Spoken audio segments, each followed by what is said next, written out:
It is impossible to imagine the world ending on such a fine fall day.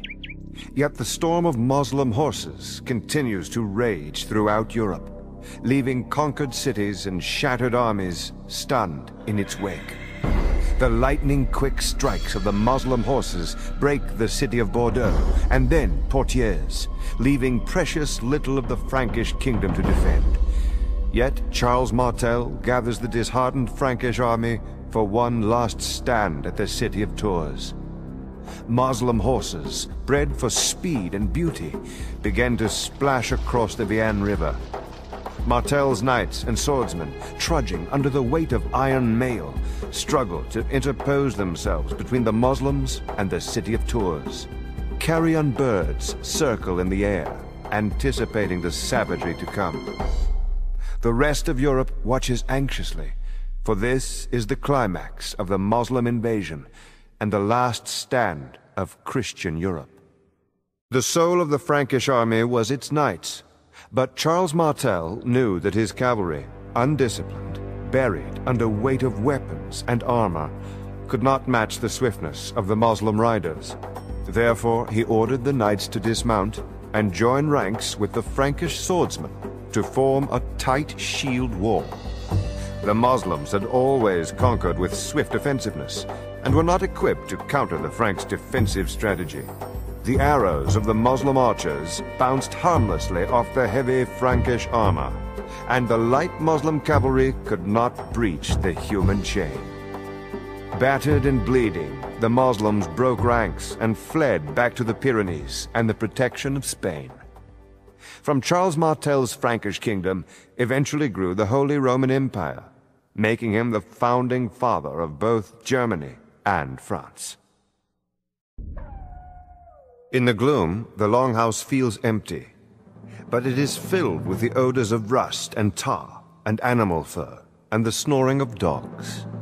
It is the man named Eric who speaks, smacking scarred fingers together for emphasis, the steam of his breath tangling with the wood smoke. He fills the men's heads with legends of exploration and raiding, of a sea that eats longboats and an undiscovered country ripe for Viking occupation. He tells the Vikings that they can leave their frigid homeland and sail across the endless sea of worms to a new world brimming with wild grain and grapes and tall trees. To the Vikings, he speaks of paradise, and of course the grizzled Norsemen are always eager for adventure. When he asks for volunteers, men slam their weapons on tables and shout his name in the cold air. Eric the Red smiles.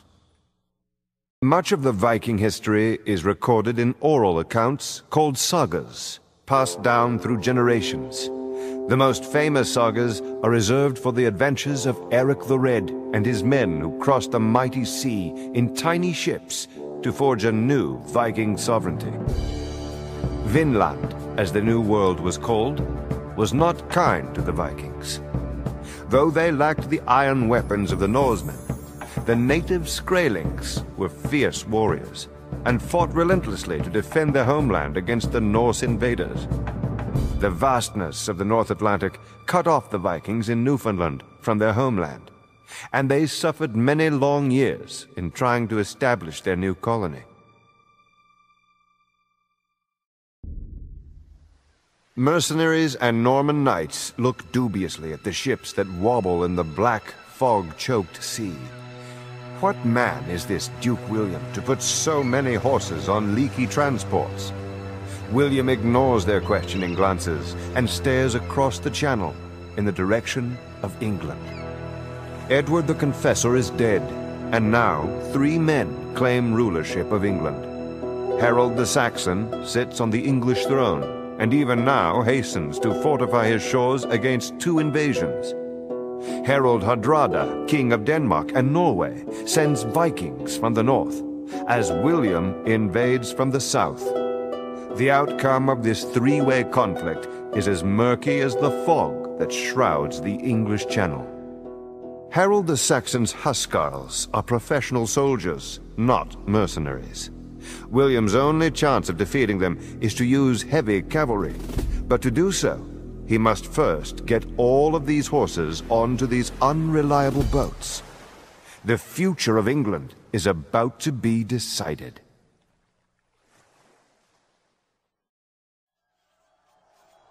Harold the Saxon's Huscarls looked certain to defend the crown for him as they fought the Vikings to a bloody stalemate at Stamford Bridge. Despite his losses, Harold marched his exhausted troops south to meet William the Conqueror near Hastings. William's archers and pikemen were no match for Harold the Saxon's veteran Huscarls. Harold even broke the charge of William's knights. William himself went down in the fray, and as rumors of his death spread, the Normans turned to flee.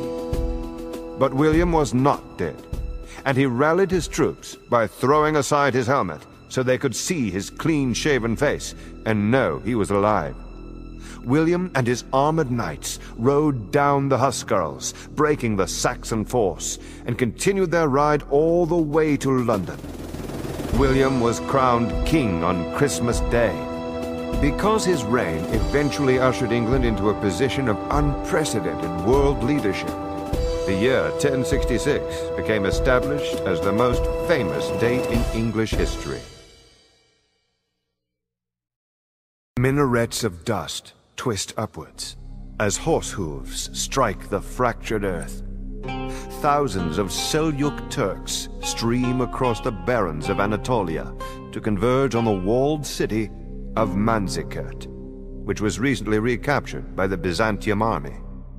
The Byzantines are the heirs of Rome, and their armored cataphracts and legions of disciplined swordsmen can smash aside the light-armored Turkish horse archers, provided they can catch them.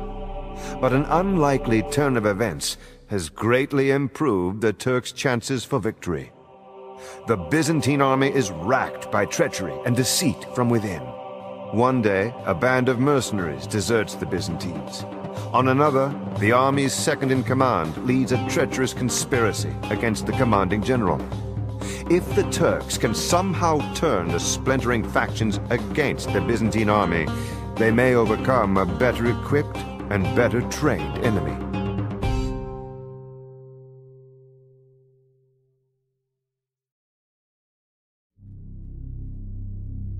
As long as the sun was in the sky, the Byzantine army could fight the Turks back towards their camp. But when dusk settled over Anatolia, the Turks could harass the ponderous Byzantine cavalry as it withdrew to Manzikert. When they could stand no more of this torment, the Byzantine flanks collapsed into a full rout, and the Turkish horse archers pounced for a quick kill. The Battle of Manzikert was not lost due to the poor performance of soldiers or commanders, but through Byzantine treachery. Deceit from within the armies disrupted the chain of command, as factions feuding for control of the throne in Constantinople betrayed their armies at the front. A much weakened Byzantium was then forced to call to the rest of the Christian West for help, leading to the Crusades. The Byzantine Empire lingered for another 4 centuries, but in only a shadow of its former glory.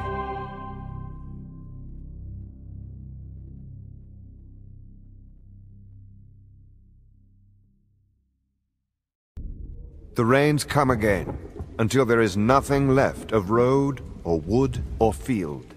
Nothing in the entire world but mud. The exhausted English soldiers hoist their longbows over their heads, trying to protect the precious yew wood from the water. The empty wagons can scarcely roll forward, even though all of the supplies have long been eaten. From the rear, terrifying hoofbeats resound. The French knights have come. The English have been in a slow retreat ever since the debacle at Harfleur, where King Henry V's glorious siege dragged on and on, costing the lives of 3,000 Englishmen.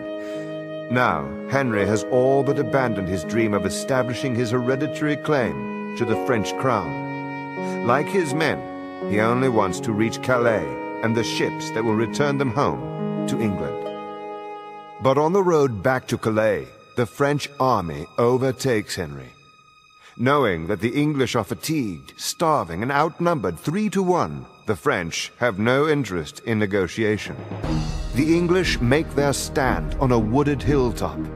The archers plant stakes in the ground to offer some barrier against the deadly French cavalry. Henry's only hope is that his lightly armored infantry prove more nimble than the impetuous French knights, and that the range of his archers can even the odds before the French horses are upon them. The Battle of Agincourt is remembered not because it was an inevitable triumph, but because it was an upset. Outnumbered English longbows were victorious over French knights only because the knights had to charge up a muddy hill through a dense forest. The English wore little armor and were able to catch the encumbered French in the middle of their retreat. A charge by Henry and his surviving cavalry pushed aside the beaten French and opened the road to the coast. Despite his victory, Henry did not follow through on his attack, but withdrew to England. The true winner of the battle was Burgundy, which was able to come to power in a vacuum emptied by both the English and the French. The steady splashing as the oars of 200 ships strike the water drowns out all other sound. The most powerful fleet ever assembled by Don Juan of Austria and his allies in Venice sails under the burning light of dawn towards a final encounter with the Ottoman Turks.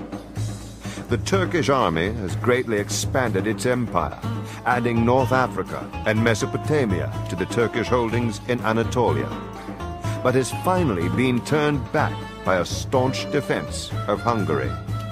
Undaunted, the Turks turned their attention to the Mediterranean, where they intended to break the Christian naval powers of Venice and Spain. Now, 230 rowed galleys and 6 heavy galleasses lumber into the Bay of Lepanto to meet the 270 galleys of the Turkish fleet. The ships draw up with scarcely 5 miles separating the distance between them. A storm of arrows darkens the sky, and the drone of splashing oars is finally drowned out by the thunder of cannon.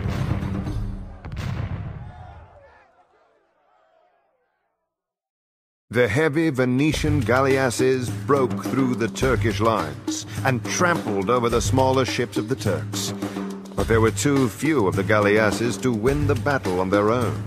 The Spanish and Venetians attempted to grapple on board the Turkish ships, where the superior experience and weapons of the Christian marines could be brought to bear. As the day wore on, the Turkish juggernaut began to run out of steam. Scores of Turkish galleys were dashed on the rocks, and others sank to the bottom of the bay. Less than 50 Turkish ships survived the battle. Lepanto was not the climax of the conflict between the Christians and the Turks on the Mediterranean, but it was a turning point. The Turks had difficulty rebuilding their fleet back to its former size, while the Christians continued to update their fleets with the latest technological advancements, ensuring a decisive military advantage for further encounters on the high seas.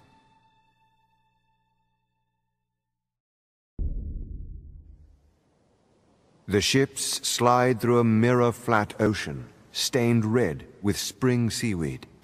Columns of rock, improbably draped with pine trees, tower out of the mist. The men on the ships watch silently as the samurai prowl the deck above.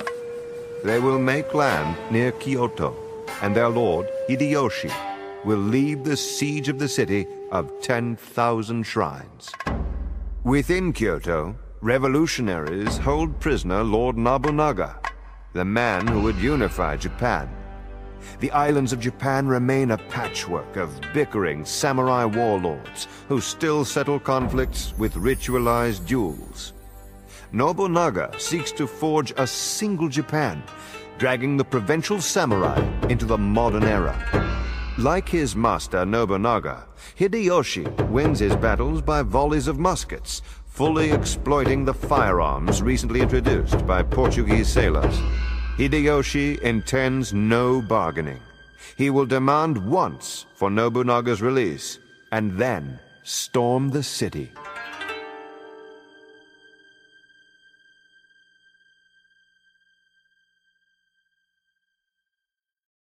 Kyoto paid dearly for Nobunaga's death, and in the end, Hideyoshi was able to accomplish what his mentor could not. By 1590, Japan was a unified country. Great though it was, this accomplishment did not satisfy Hideyoshi, who then set about on an ambitious plan to conquer China and Korea. Japan was not free of conflict, as civil wars continued to rise and fall for many years. However, the Ieyasu family, former allies of Hideyoshi, continued to rule Japan as shogun until the 19th century.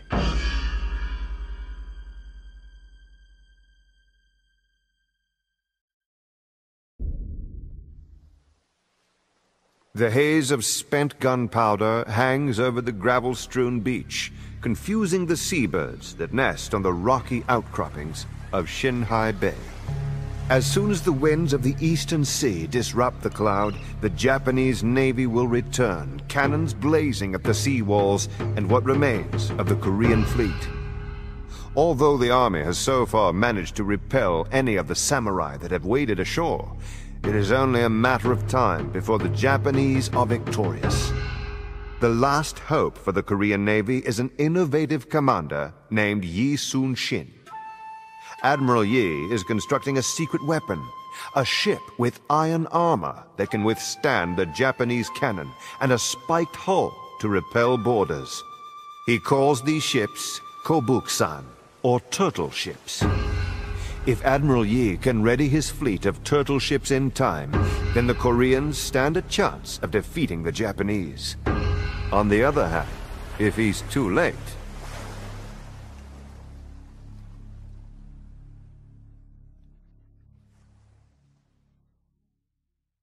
the Japanese were unable to establish a base on either China or Korea. Therefore, all supplies and reinforcements had to come from the Japanese islands themselves. Once Admiral Yi destroyed the Japanese navy, the samurai armies were isolated from supply, and the invasion ended. Yi Sun-shin died in the battle, but the Japanese commander Hideyoshi died soon after, and with him, the lust for Japanese conquest. The possibility of a Japanese empire in Eastern Asia in the 16th century died under the guns of slow but deadly armored Korean warships.